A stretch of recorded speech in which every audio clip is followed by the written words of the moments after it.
Also, this one's a turn up for the books. The Guild Wars 1 15th anniversary update has been amazing. They added new skills to the game, which is the first time this has happened since, what, 2008's Eye of the North? I mean, this update has been bigger than the graphics updates in 2018. It was bigger than the 10th anniversary. Really, really profound, and has caused a lot of people to come back to the game. But at the end of the day, this was ultimately a 15th anniversary patch, right? It wasn't necessarily a sign that the devs were really coming back to develop something more long-term for Guild Wars 1, right? Well, here's a funny thing. There's been another patch. Incredibly, and I'm not sure how many of us would have really expected this, the devs have gone back in and done some housekeeping for the new skills. Skills that I've been playing with massively. I really didn't know whether the devs would go with this. Like, there were obvious weird inconsistencies and bugs with the skills, but whether the devs really cared to go back and tweak them, I wasn't sure. And they have. So in this video, I'm going to run through the next, like, a Guild Wars 1 balance update, which mostly looks at the new elites and also the new weapons that were added, which my Necromancer is actually building right now, the Anniversary Scythe Sufferer. So let's run on in through. I actually do think this has been a genuinely really good patch, and I can explain all the changes and why they're important to you guys as we go through. So let's have a look. April 30th. And it didn't even take them long. Like, this next update has come in faster than some Guild Wars 2, you know, sequential patches coming in. It's really nuts. So, they did some skills changes for a lot of the elites, which I'll look at in a second, but I want to focus on items while I'm on Necromancer here. Fixed a bug that caused the new Anniversary Martial weapons to not properly scale their damage with their required attribute. So, if you watch my videos, over the past couple of weeks, you'll know this, but the new weapons they added, such as a scythe that doesn't use Scythe Mastery, it uses Soul Reaping, were kind of irrelevant, because the way the game is structured is that even though you can hit the attribute requirement that allows you to get, you know, the 9 to 41 dark damage there, if you're not actually investing in Scythe Mastery, you don't get bonus damage anyway, and I can demonstrate why this is the case here. If you look at my secondary profession, Assassin, and we mouse over Dagger Mastery, it specifically says increases the damage you do with daggers and your chance to critical hit. So even though I'm hitting 9 Soul Reaping and getting the damage, you know, range out of this scythe, I'm not actually getting the Scythe Mastery increased damage or increased crit chance. They were still requiring you to go /dervish and build scythe. So if anything, these new weapons that they added were kind of bad, because they meant you wanted to go into Scythe Mastery and Soul Reaping, so why not just use a regular scythe so you only need Scythe Mastery? And it was obviously something the devs had overlooked and hadn't really thought about. This patch fixes that. Seriously, check it out. Fixed a bug that caused them to not properly scale their damage with their required attribute. And now, you really will get a lot of damage out of using this scythe. Or, when it comes to all those other weapons, you know, the Crit Strikes bow, for example, you will get that damage. The only remaining thing is the crit chance you still kind of need to invest in. So they're better. It's still not perfect because you won't be hitting the increased crit chance thing, but you can get around that with other things. Like, you can use skills like, if you're an assassin main, you can use Way of the Master, or you can use Critical Eye. You can use the Paragon shout, Go for the Eyes, to like spam Go for the Eyes, which means you get your crits anyway. And another little known mechanic that a lot of Guild Wars 1 players have forgotten about at this point, but it is that with a melee weapon like this scythe, if an enemy is running around, like this hulking stone elemental, if I hit him from behind while he's moving, it's a guaranteed crit. So, like here, if I dashed before Ogden killed the damn thing, I would have guaranteed a crit. So there are still ways to get the full value out. You just need to play and think about critical chance a little bit more. For general PvE, I would definitely recommend to people, just try and get some Go for the Eyes spam in there somewhere, and you should be critting plenty. But this has been a really good change that means that all of those decade weapons, which my previous, not decade weapons, sorry, 15-year weapons that I talked about in my previous video, they now actually work as expected, and you can do fun things, and that especially has got me keen to log in and try some weird stuff out. So yeah, that's one big change, and I'm glad to see the devs did it. I really wouldn't have expected them to go that far. Next, the fast casting shield, which is very, very, very powerful, was bugged, and you couldn't upgrade it with a shield handle. Well, they fixed that too. Again, I didn't know if the devs would. The shield was especially overpowered in PvP, where Mesmer's, you know, one of the main things you'll do in Guild Wars is weapon swap briefly to like a spear shield set or something when you're getting attacked or when you're kiting, just for some extra defense.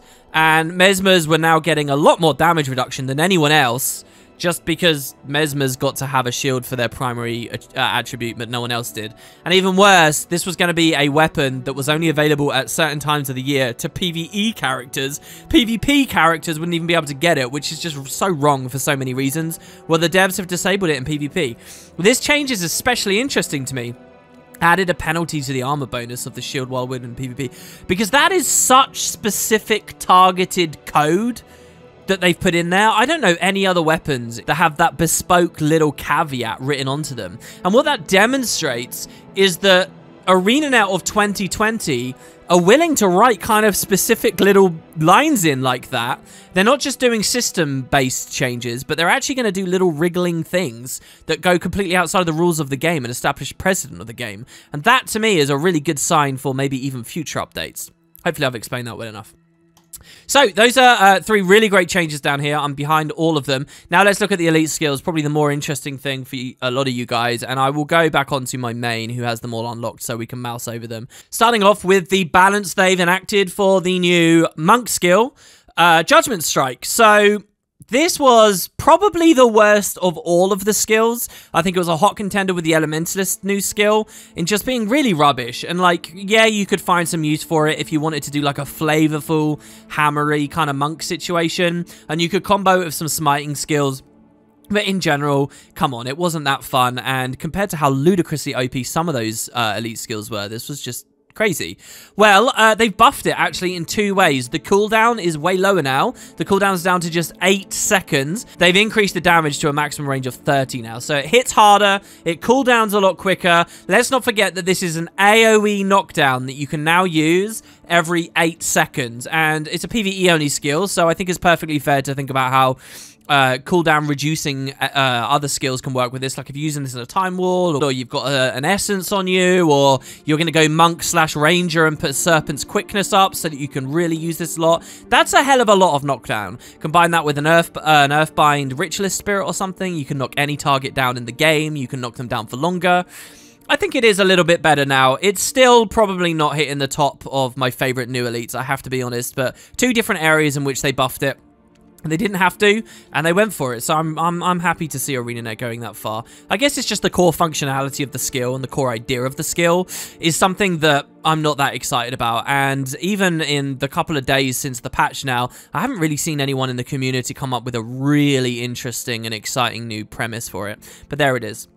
So the next elite skill, Over the Limit. This one had a big buff too. This one also was one of the weakest ones, in my opinion, and still kind of is. There's a lot we can say about this. So this is the bond that, as I explained in a previous video, you can choose to maintain on yourself, but you exhaust yourself so fast with this that the fact that you can maintain it isn't really that fun because you have to toggle it on and off, basically. And if you're toggling it on and off all the time, then the fact it's got a 20-second recharge makes it really cumbersome and annoying. And then you have the fact that the benefit it's giving you, casting faster and cooling down quicker, wasn't even that strong. Like the Time Ward from the Mesmer skill was way better.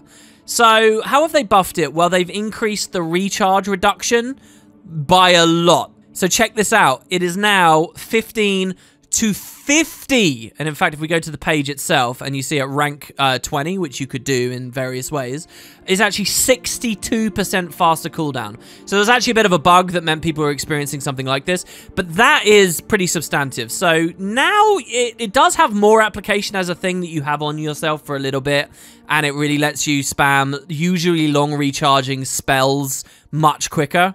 But I still just think it's a bit clunky. I think the main thing that would have been better about this is if I could maintain this bond on an ally. Not just myself, but I could choose any target. So I take the Overcast, I take the Exhaustion, but he can now spam quicker on any profession. And maybe I maintain this on a different Ellie, so the other Ellie gets one of the cool Elementalist elites, while I'm giving him the ability to spam it. So, you know, I can give that to another Ellie and he can spam Savannah Heat or something, you know. or whatever you want to go for.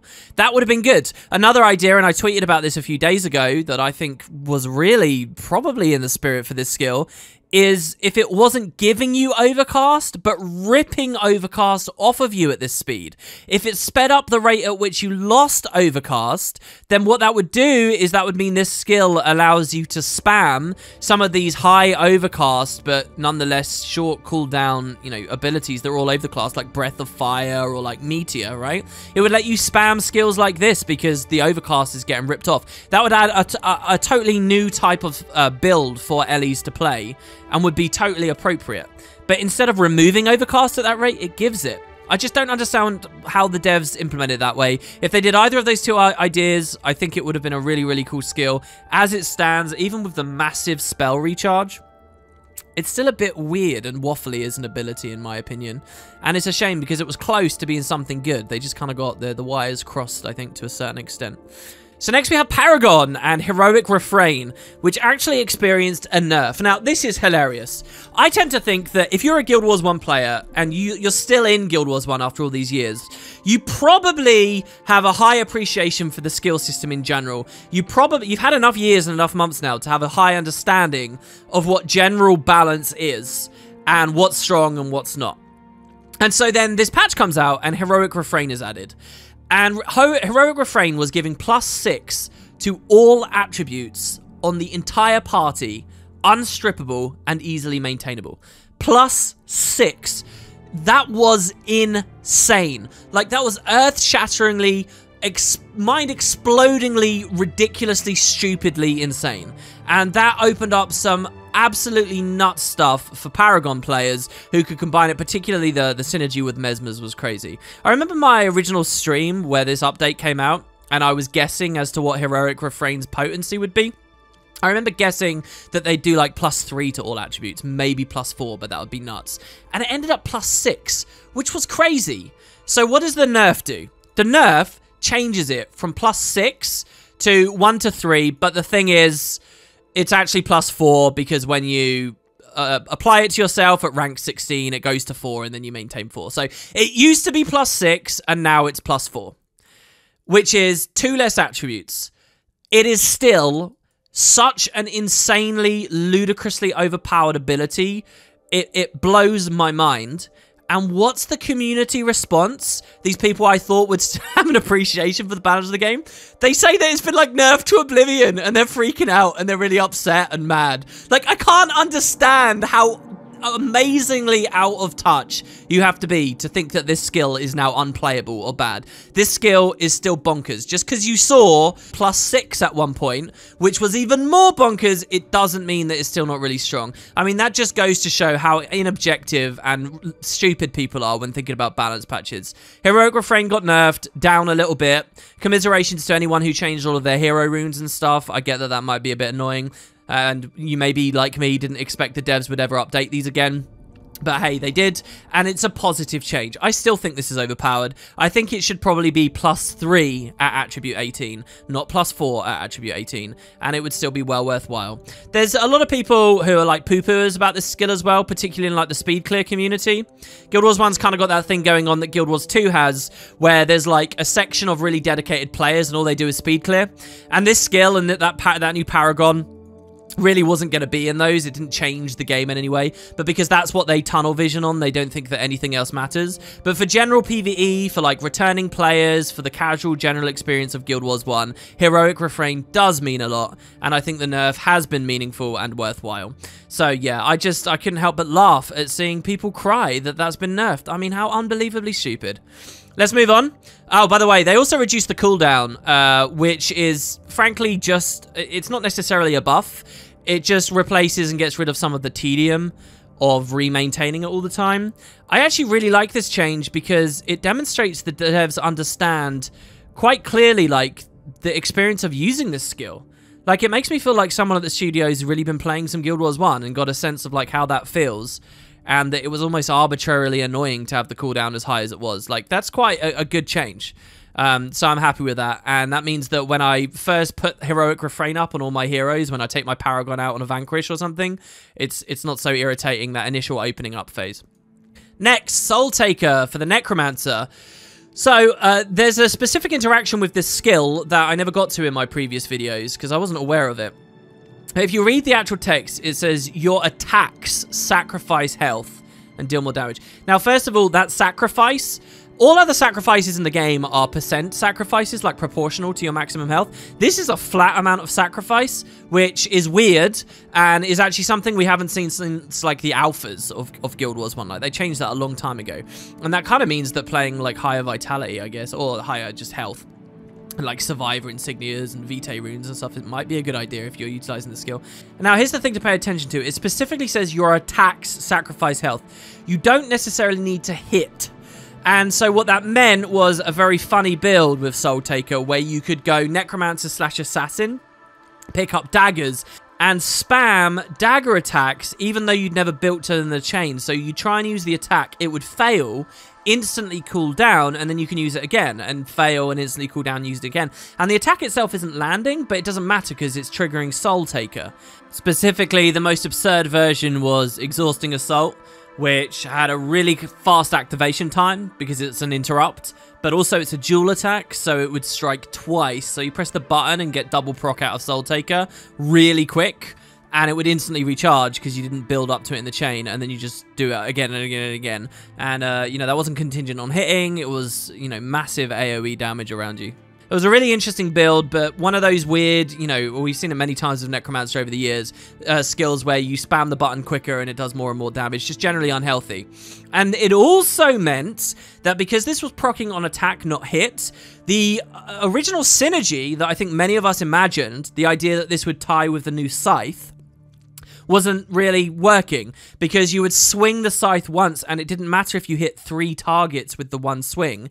It would only trigger Soul Taker once because it's one attack. It didn't care that it was 3 hits. It was one attack. So to fix both issues at once, they swapped the functionality of this skill now. And the specific text here is, Soul Taker now sacrifices health for each target of multi-hit attacks and no longer triggers on attacks that fail. So a bit of housekeeping has essentially fixed these two things. And now, if you want to play the Necro with the Scythe, and if you genuinely cleave 3 things at once, you do a big bomb of damage, as it was originally intended to be as a part of the patch. So, really like that. Just very intelligent again. And it's like they're really looking at the community feedback, and they saw this, and they fixed it, which is great. And so quick.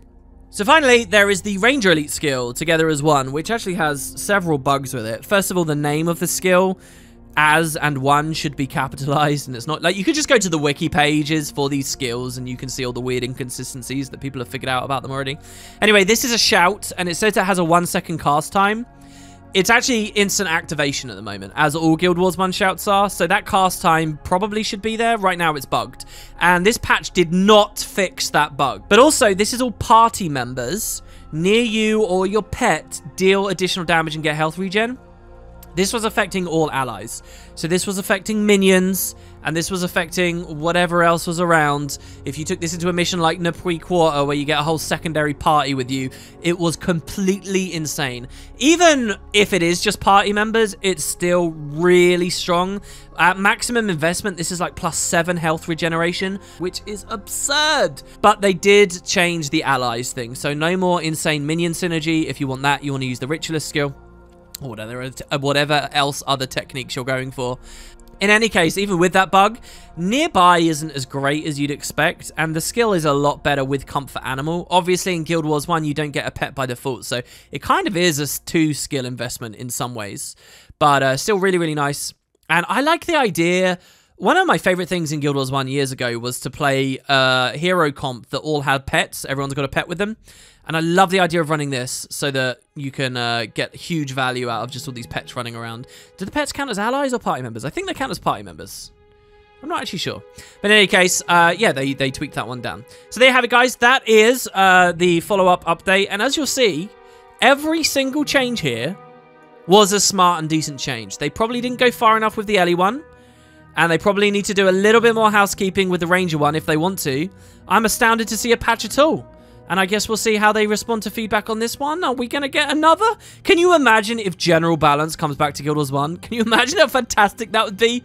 Oh, I could write out a list of like 30 awesome skill changes I'd love to see for PvE, but I guess that would be firmly in the realm of fan fiction for now. Cheers, guys. Thanks very much. I was desperate to keep you in the loop about this. I don't want to be in a place where they do meaningful updates about Guild Wars 1 and I kind of ignore them. I think they really deserve their attention when they come in, and I'll endeavor to keep doing that. Keep an eye out on the channel. If the devs do more, I'll let you in the loop. Take it easy. I'm going to go play with those new weapons that now all of them have been fixed.